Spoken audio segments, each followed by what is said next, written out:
أعوذ بالله من الشيطان الرجيم. بسم الله الرحمن الرحيم. حميم والكتاب المبين. إنا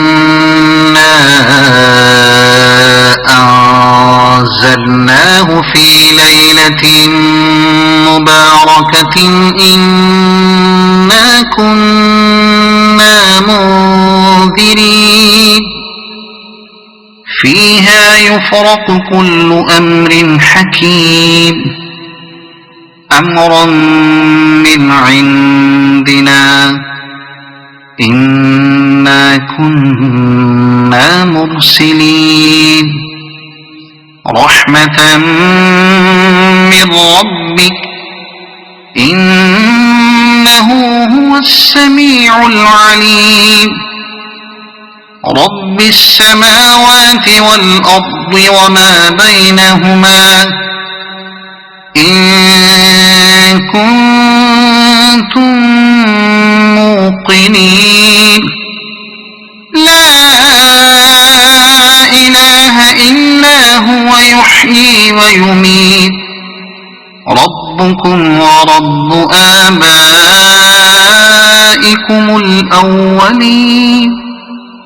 بل هم في شك يلعبون فارتقب يوم تأتي السماء بدخان مبين يغشى الناس هذا عذاب أليم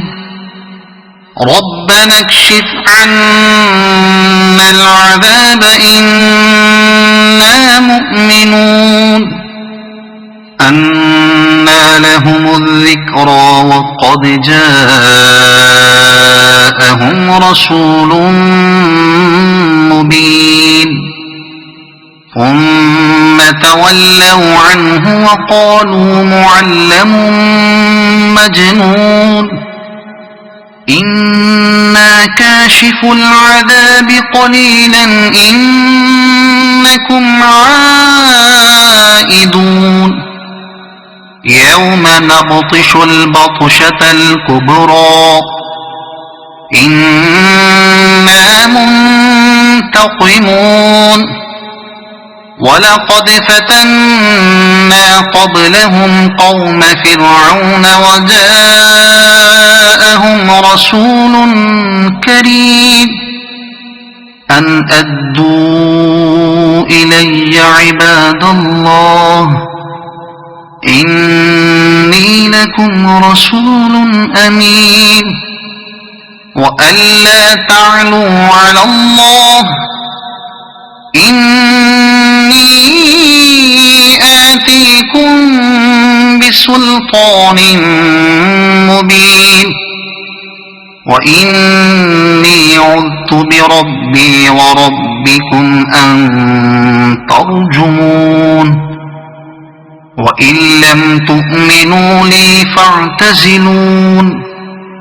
فدعا ربه أن هؤلاء قوم مجرمون فأسر بعبادي ليلا إنكم متبعون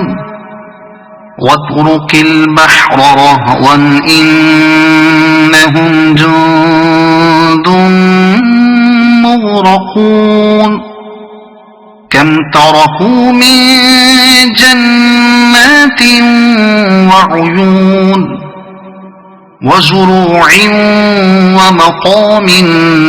كريم ونعمة كانوا فيها فاكهين كذلك وأورثناها قوما آخرين فما بكت عليهم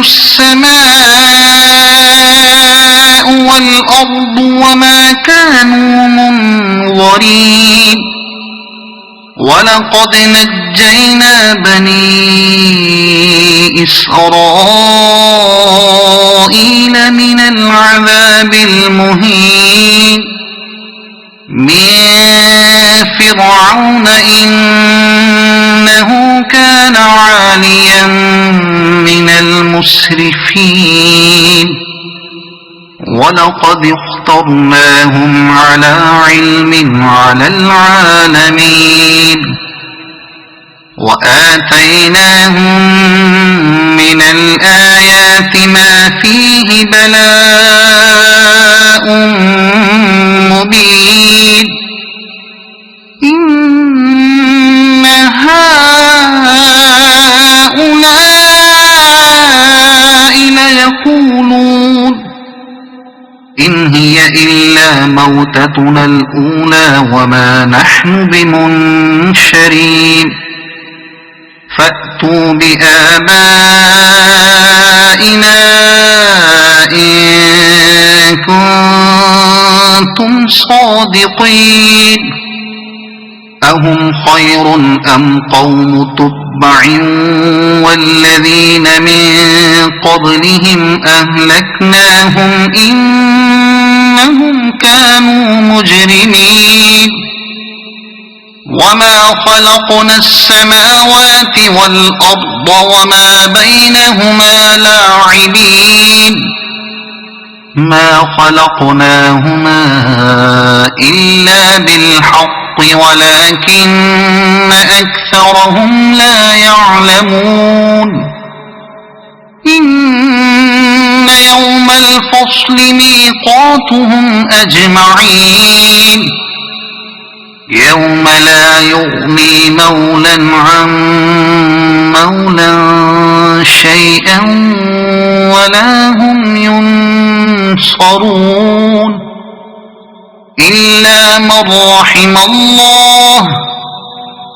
إنه هو العزيز الرحيم إن شجرة الزقوم طعام الأثيم كالمهل يغلي في البطون كغلي الحميم خذوه فاعتلوه إلى سواء الجحيم ثم صبوا فوق رأسه من عذاب الحميم ذق إنك أنت العزيز الكريم إن هذا ما كنتم به تمترون إن المتقين في مقام أمين في جنات وعيون يلبسون من سندس وإستبرق متقابلين كذلك وزوجناهم بحور عين يدعون فيها بكل فاكهة آمنين لا يذوقون فيها الموت إلا الموتة الأولى ووقاهم عذاب الجحيم فضلا من ربك ذلك هو الفوز العظيم فإنما يسرناه بلسانك لعلهم يتذكرون فارتقب إنهم مرتقبون صدق الله العظيم